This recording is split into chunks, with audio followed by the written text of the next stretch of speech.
Now I want to introduce part two of our Celebrating God's Faithfulness in terms of the Atlantic Prayer Conference. And we want to invite Hazel to lead us in this our final session.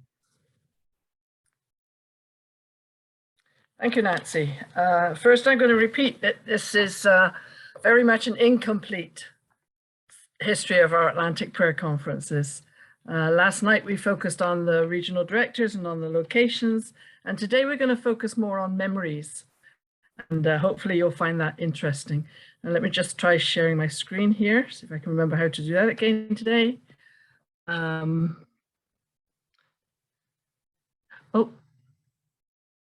Share sound. There we go.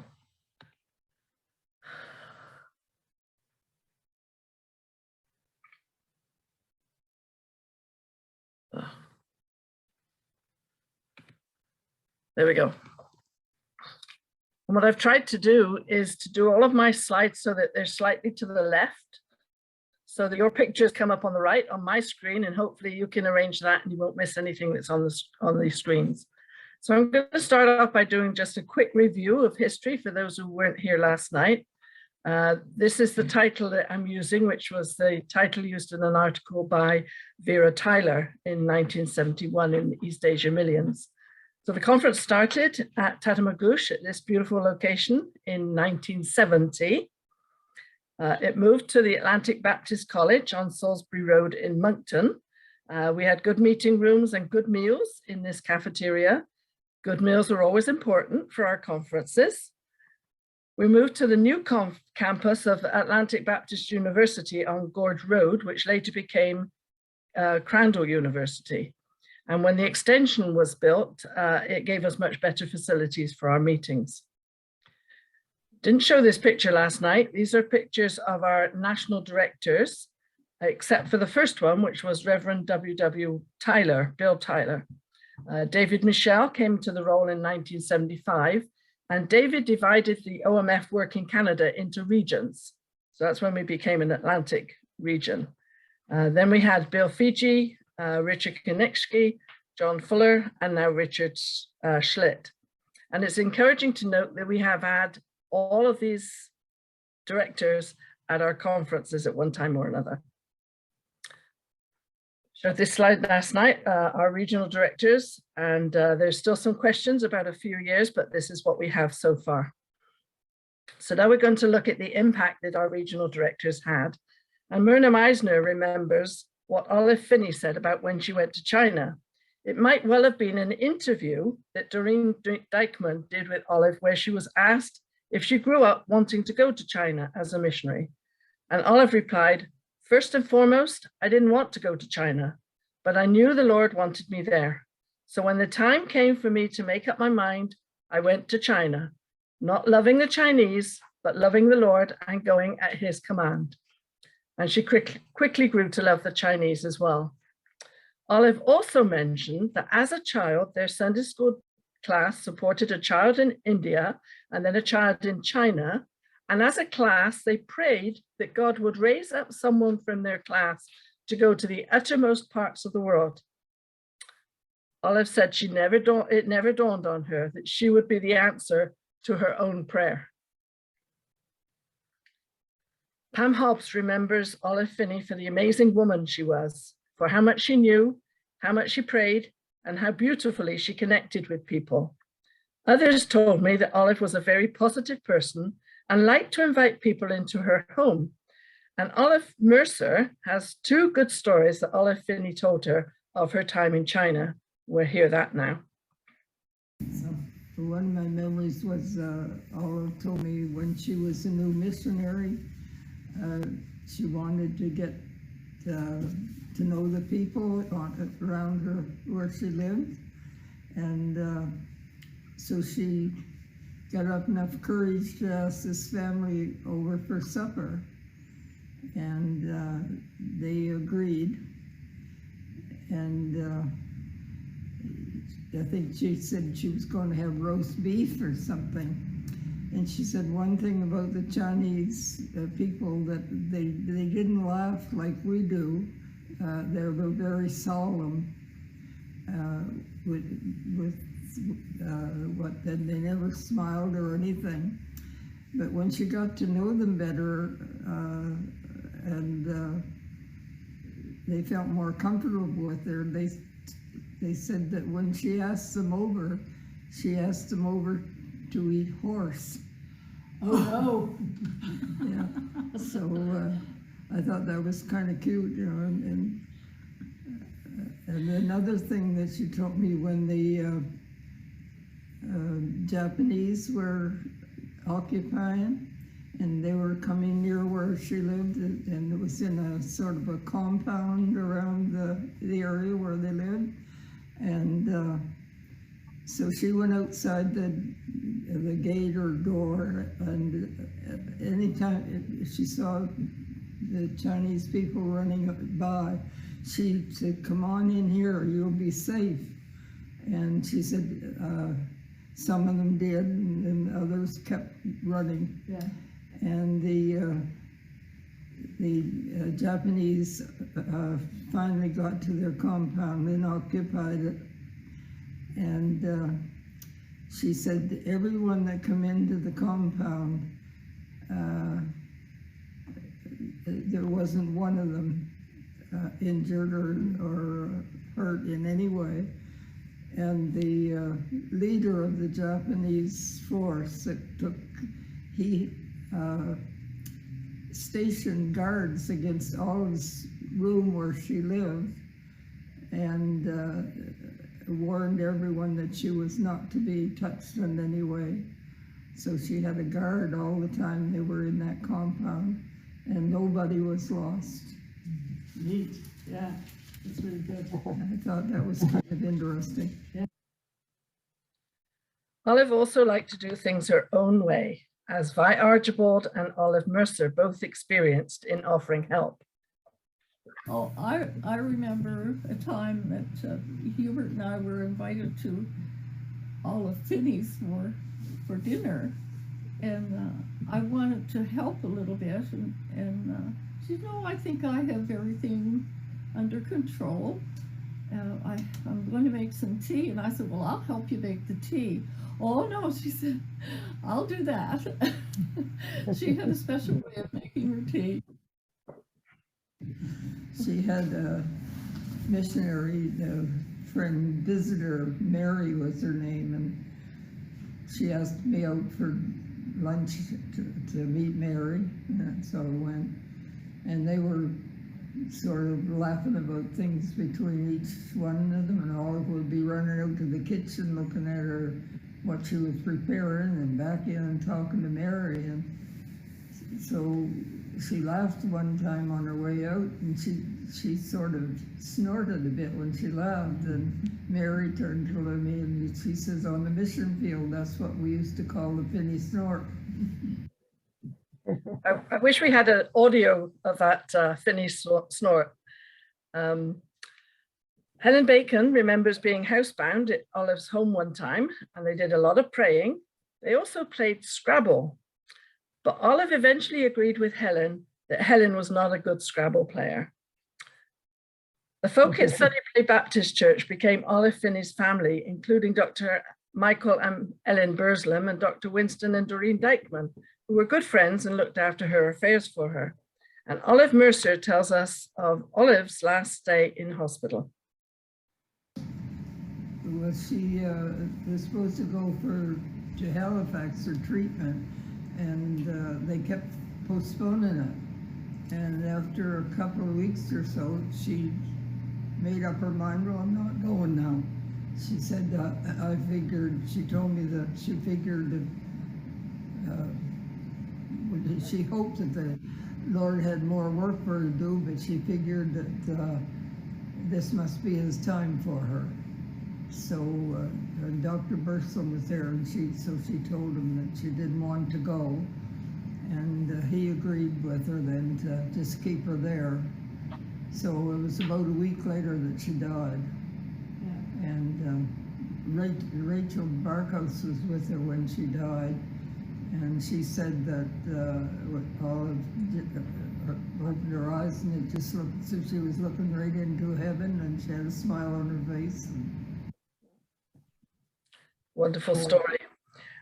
This is the proof from the East Asia Millions for the Thai Trio and for others. These are the speakers that were at the first OMF prayer conference. So Helen Bacon and Roberta Friars and Barbara Ran were there. They were all nurses who worked in Thailand. And Roberta and Helen remember putting on a skit about a patient in Saibury. This is a story I had to stop them telling it before we started our sessions today.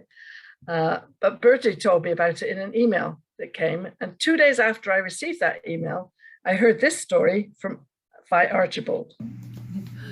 Hi, my name is Violet Archibald, and I live here in Moncton, New Brunswick. Can you tell us about the first time or the first few years when you attended conference? Well, it would be going back some. I think it was around 1969. Probably 71 or 72. Yeah, maybe Yeah. it was. Yes, Yeah. our youngest child was born in 69. Oh, I wasn't there for that. So it would be 2 years later. Yeah.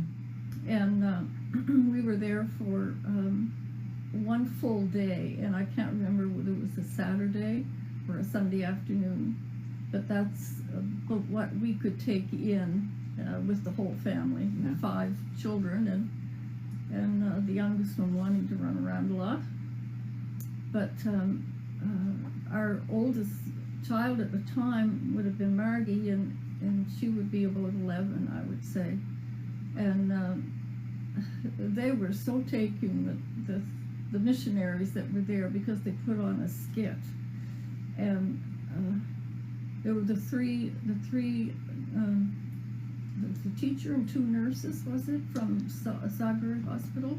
Yeah, I think you told me it was Helen Bacon, Yes. Roberta Friars, and we thought maybe Barbara Ran. It was yeah, the 3 that they traveled together at that Yeah. time, and they put a skit on. Yeah. One was the patient, and the other was the family under the bed, and the other was the nurse, person in charge. And it was a wonderful skit. I can't remember all of it, but the children were really captivated with these 3 ladies that were enjoyable to listen to. Yeah. They didn't have to, they could laugh if they wanted to. Yeah.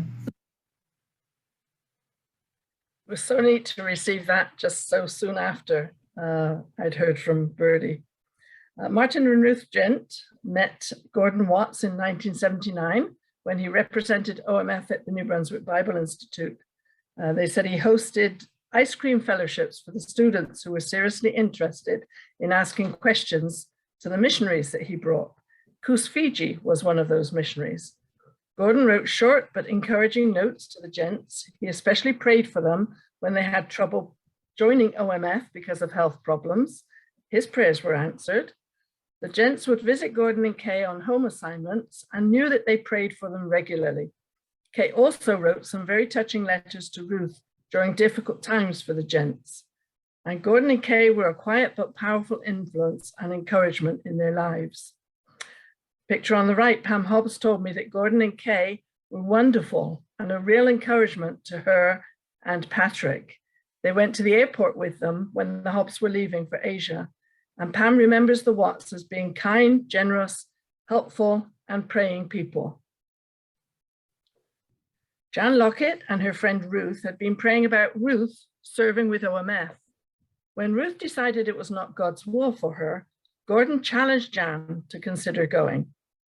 This challenge in the prayer times with Ruth prepared her heart to go to Chifu School in Japan.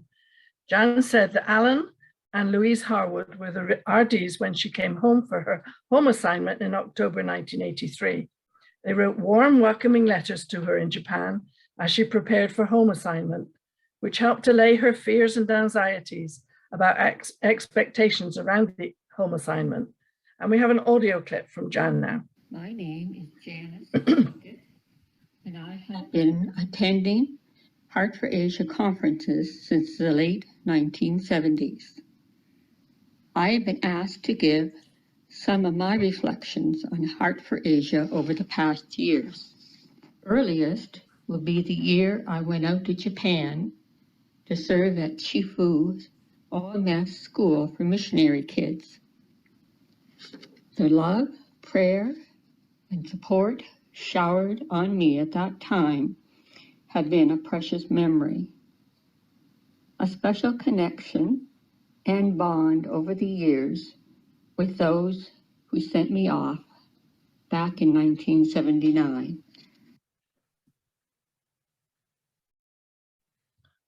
Steve Nefakis has many fond memories of working with both Gordon Watts and the Harwoods. Says Gordon was the most important influence on them joining OMF. They knew Gordon when he was the representative covering Quebec, and he introduced them to prayer groups there. And their contact with Gordon continued at New Brunswick Bible Institute. Holly said that once you got to know Gordon, you knew he was committed to you. She still has his encouraging letters, a reminder of a true friend and mentor, and the best example of a mobilizer when they which they sought to emulate in their own mobilization roles. He listened to them, prayed for them, and he never once pressured them into joining OMF, but they joined anyway. Okay. The Nefakis got to know Alan and Louise later. Alan visited them in Thailand in the late 1980s, and he had a hobby of collecting precious stones and gems. And Holly has passed on this hobby to some of her grandchildren. Alan connected them also with prayer partners in PEI. Here's a letter that Holly received from Louise just before they came on home assignment in 1989, which emphasizes one aspect of which their experience brought to the role. Louise wrote in this letter that it was a bit tongue-in-cheek, but the Harwoods had experienced what overwork on home assignment could do to a person. So we need to encourage our missionaries to assign fixed rest and vacation times into their home assignment schedules. Holly wrote that Nancy was a beloved fellow missionary to Thailand, and there are precious ties that bind them together. She also appreciated her familiarity with some of their specific prayer partners, so they could get caught up on recent events in their lives. Coming to Nancy is like coming home for Holly, as home as it can be on earth. Holly also wrote, the Flanagans were remembered for their true blue, down-to-earth and fun personalities and welcome hospitality, which they then tried to show in their own hospitality roles on the field and then home side. She said, missionary homes become mini mission homes. Holly also thought that selling the East Asian crafts alongside the OMF books was a great idea as a supporting role for the field. Holly also read about this couple. Hazel Bill welcomed us and worked with us and we with them in mobilization in the Atlantic region, so dear to our hearts. I think we got to know the Atlantic region the best as we traveled with them to various prayer meetings and saw more of the region and the culture more specific to the region. Holly continued by writing, hospitality was also a greatly appreciated gift they extended to us, and I'm sure to countless others. One special memory was the fawn that was born in their backyard, and others like the prayer meeting at their house. This is the day that the fawn was born. Kind of neat. Ron and Lenky Virkutz wrote that Nancy Stevens, Alan and Louise Harwood, and Gordon and Kay Watts were all initial influences for them. I'm going to do a few memories of Rhoda Inch now. I would think that Rhoda was possibly the first missionary to go out to East Asia from the Maritimes. She was born in 1926. She taught school for some years and then started studying at the Atlantic Bible Institute in Hampton, New Brunswick in 1950 and graduated in 1954. Rhoda was in language school in Asia by December 1954. And this is the group at language school with her. She worked in the Philippines with CIM, then OMF, for 33 years. I didn't know until this year that Violet Archibald of Moncton, who we've already heard from, went to the same Bible school as Rhoda Inch and even shared a room with her for 2 years. She told me that they first heard about CIM at Bible school. And we have some video clips of Violet sharing her memories of Rhoda. I'd like to tell you a little bit about Rhoda. You lived with someone for, you know, a couple of years. You begin to really appreciate where they're coming from. Yeah. And Rhoda was very gentle, a very kind person, and she was very honest about, you know, if there was something that we were living together, and if there was something that she thought maybe could be improved a little, she had the most wonderful way of getting around to say that maybe that skirt's a little too short, it should be a little longer. You know, it would look nice, you know, she just had a way about her that you could accept any kind of criticism. Yeah. It didn't matter, and you took it as from a sister. Yeah. So yeah, she was very sweet that way, and she was always smiling. If you notice, even in the pictures, you wonder, is she always that happy? Yes, she was. Really? She was a very happy person, and she loved to sing. And there were on occasions that actually we sang duets together. It would just be in our youth group or something that we had. I remember another time as a student, it would be in my second year, Rhoda was a lady that loved to pray, and I would find her beside her bed praying, and it just seemed to be for hours, and I would be tired, and I would think it was time to retire for the bed, but Rhoda was sleeping and praying, and I was the one that was going to sleep. So, you know, but it was wonderful to listen to her.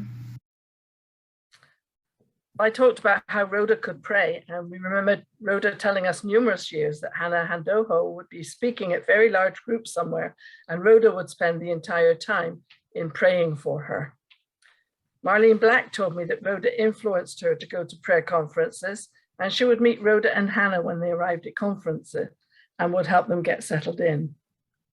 I was going to have a breakout time for prayer now, but I think we'll skip that at this moment and continue on, and hopefully do that at the end. We've had many missionaries over the years that have been to Atlantic prayer conferences, and some have been adopted as our missionaries. Some had a connection with Atlantic Canada, but some did not. And we still connect with and pray for some of those who attended the earliest conferences.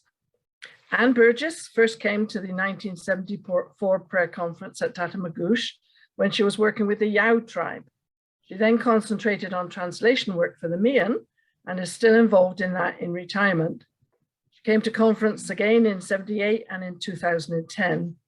The Wibberleys taught at the Bible Training Center at Phayao, Thailand, and they came to at least 4 conferences. And here we have Roberta Friars, Helen Bacon, and Barbara Ron. We're at the first conference serving as nurses in Saibury Hospital and Manoram Hospital. Bertie, Helen, and Ruth Charter became known as the Thai Trio, and we had one or more of them at 5 conferences. Ruthie joined Helen in ministry in Thailand, and we remember them as the guest house managers in Bangkok when we were there. The folk on the left of this slide all ministered in the Philippines, while the ones on the right ministered in Thailand. All are now retired. The Yangos in Ontario. Debbie Withrow is married, and she and her husband are continuing to mobilize in the United States. Ellie Lambie retired to England to be near her family. The Rancourts are retired in British Columbia and are involved in ministry with seniors. Patrick and Pam Hobbs had settled in Paradise, Nova Scotia on their arrival from England with their 3 boys in 1981. When they became Christians, Patrick was keen on going to the mission field. God needed to work in Pam's life a little longer before she agreed that they applied to OMF. They became dorm parents and then teachers at Faith Academy. Alan Harwood, facilitated their application. And Pam remembers going to the log cabin at Vinegar Hill that Alan built. Pam loved teaching kids. Needy kids hung out with her, as well as those who were new and those who didn't fit in well. Patrick, as we know, went on to start a new ministry among the urban poor of Manila in 1996, until God directed them to return to Canada. Bukang Li Wei Wei is dear to our hearts and continues under the leadership of Fred and Mimi Dunganan, who came up through the program. Jane Chrisman came to our conference one year, and we fell in love with her. She also worked with Bukang Li Wei Wei for a while, and then came home to become guest house manager in Toronto. It's been good to follow the careers of these three next families. The children are all grown up, with 3 of them married and also 3 in ministry. Micah pastoring their first church plant, Erin and Mayuka with OMF Canada working back in Japan and expecting their first child. And Naomi has applied to OMF and is in partnership development. Bethany and her husband Roy are living and working in Australia. These are 4 of the prayer cards for Stephen, Holly, and Ifakis over the years. I'm always interested to see the changes in hairstyles, but also in the height of the children. Of course, 3 of their children are now married with their own children, and Harmony has applied to OMF to do TCK ministry.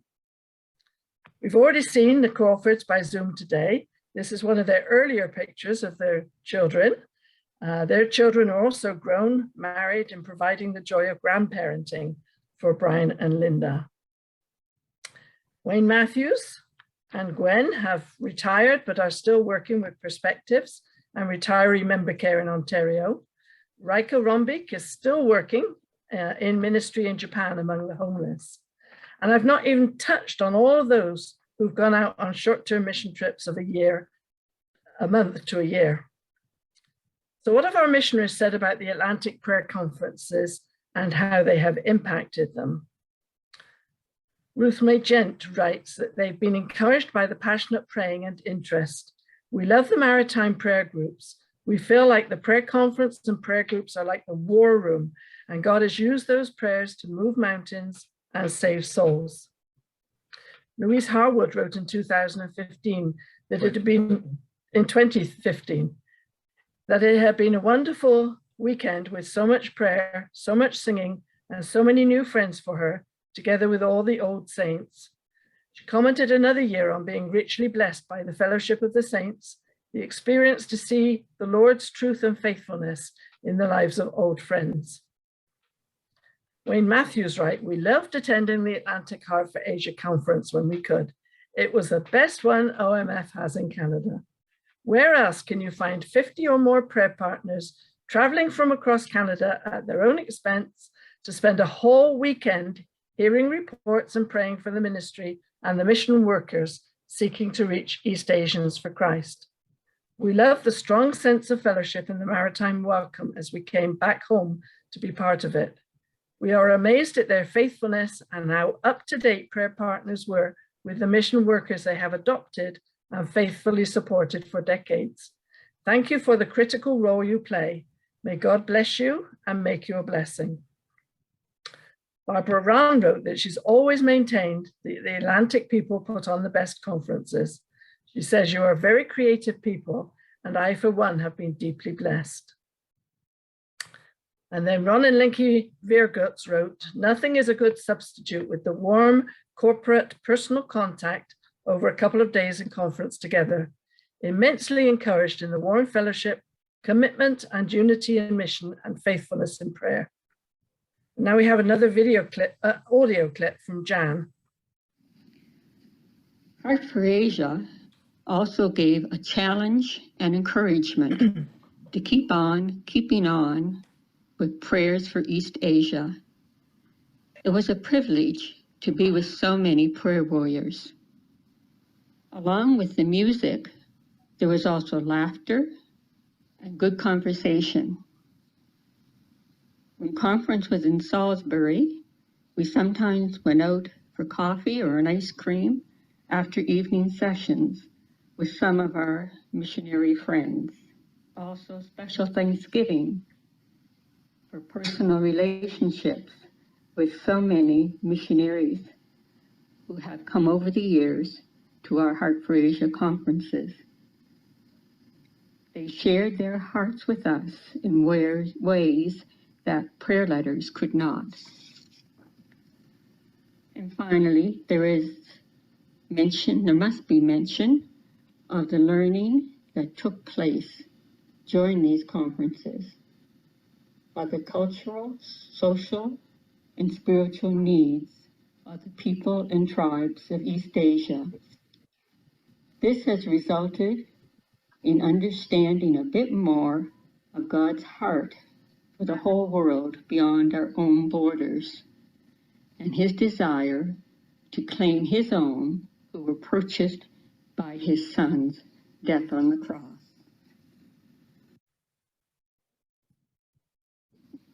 Music was another important part of Heart for Asia. Gifted people who ministered to us with special music selections. In some years, there were even impromptu choirs at Sunday worship. Pam Hobbs told me that the prayer groups and conferences were very encouraging. People who had followed them understood and cared about what they were doing and prayed every day. It was wonderful to know that was happening and to be able to put a face to the prayer warriors they met. They also met other OMM members for the first time at the conferences. So now we're going to get a few comments from those who attended prayer conferences. Archie McLean remembers that his family attended every prayer conference in Moncton under Gordon Watts and Alan Harwood. The conferences were considered a holiday by his family. His daughter Darlene had told him that having missionaries in their home and going to prayer conferences solidified her faith in the Lord. Darlene now heads up the Christian Embassy in Ottawa for Campus Crusade for Christ. His daughter Corinne went on a short-term mission to teach English as a second language in 1987. She reported to the prayer conference in 1988. She lives in Woodstock and is a youth pastor there. Darlene McLean remembers going to conference during her high school years and said she would have been one of the older kids at conference. And what impacted her most was the testimony of missionaries, how their personal conversations showed their faithfulness to the Lord. The 1979 conference was one of the markers of her faith to surrender to his lordship. Darlene sensed God's presence at the conferences and remembers hearing about the miracles, about God's faithfulness, and how he moved mountains at times. She said community very quickly formed on conference weekends during meetings, meals, and in the residence and chats in the halls. And Darlene filled in for French teacher Ellie Lambie at Faith Academy from 1990 to 1991, and she reported on that to the 91 conference. She also said that it was a huge encouragement to meet other young people who were passionate for the Lord. She remembered Laura Lee Crummy. Laura Lee came from Reverend Lloyd Stewart Church in Pugwash, Nova Scotia. And Laura Lee went on to attend Atlantic Baptist College, and she married another student, Darrell Bustin. And they have been missionaries with CBM, working first in Indonesia and now Rwanda. They were in St. John just recently, and we were able to go and listen to them. I think their son is getting married very soon, so she hasn't got back to me.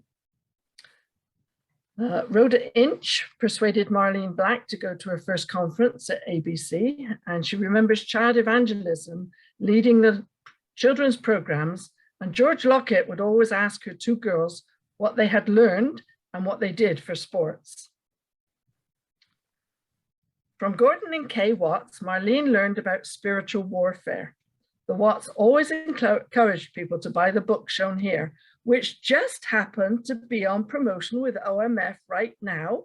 Check out the omf.ca website under book resources before June 30th, and you can purchase these books. We can't do a conference without promoting a book, right? My Archibald has good memories of attending conferences over the years.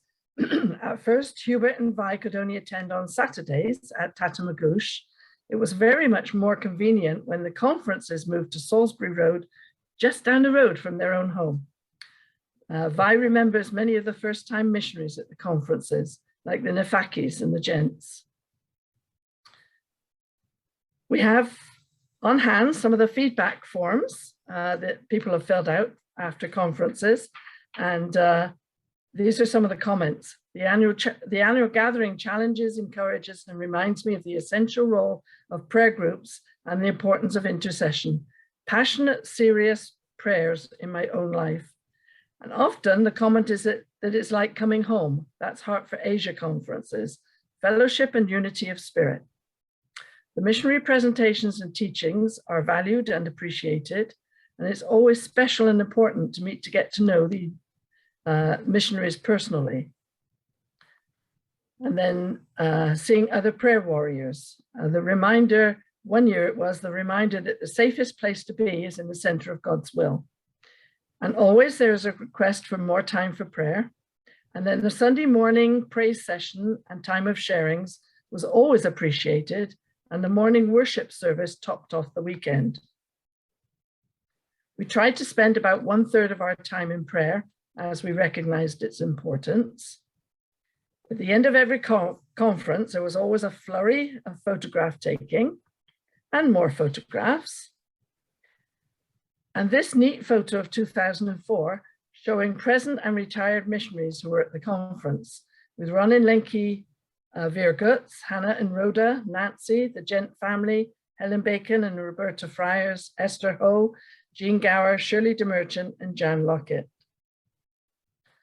Let's focus on a few specific conferences that stand out particularly, starting with the one in 1989 that Jan Lockett would tell us. Another vivid memory is the Tiananmen Square incident, June 3rd to the 4th of 1989. This tragedy occurred during our Heart for Asia conference that year. Our shock, horror, and grief led to an increased urgency in our prayers for China. Passionate prayers with many tears. It was very moving to be together with those who were also burdened for China when the news was received.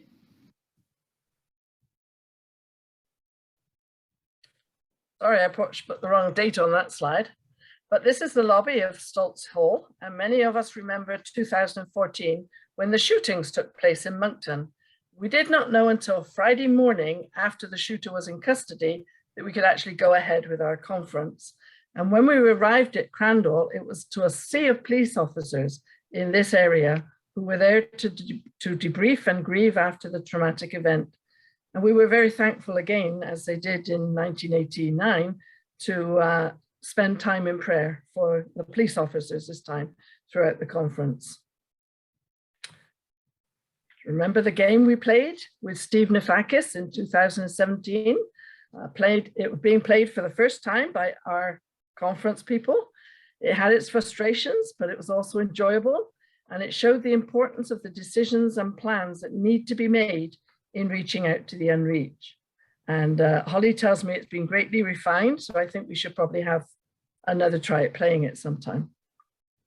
The final one is another good remembrance. It was in 2015 when we held our own 150th anniversary celebration. We had a Chinese meal at St. Andrew's Presbyterian Church in this lobby area with an anniversary cake followed by a service in the church sanctuary. This included special music, skits about Hudson Taylor put on by the youth of the church, and C.Y. Yan was our special speaker. It was so special, it was so moving, we forgot to take any pictures, except for these two. So Nancy's already touched on this. God has faithfully answered our prayers. We started praying that God would call at least 4 people to go overseas to East Asia from the Atlantic provinces. And we've heard this weekend from all of the people who are God's answers to this prayer request. Reuben and Leah Miles, Thomas and Christina Meyer, and Josh and Jessica Landry. So we prayed for 4 adults and we're getting 6 adults and 2 children. God is good. So will you join in a new prayer challenge now? We can't stop. Let's pray for at least 10 more people from the Atlantic provinces in the coming years. When the OMF Council heard that we had prayed for 4 and God had given 6, they said, you need to pray for at least double the amount. You need to pray for more people. So I've made it 10. And I've also said at least 10 because we don't want to limit God in any way. So will you please join in praying regularly for God to provide at least 10 people to go from the Atlantic provinces in the next few years. And we know that God will faithfully continue to answer our prayers. That's all I have. Do you want to, Nancy, do you want to do breakout rooms now, or do you want to do a time of sharing and then breakout rooms?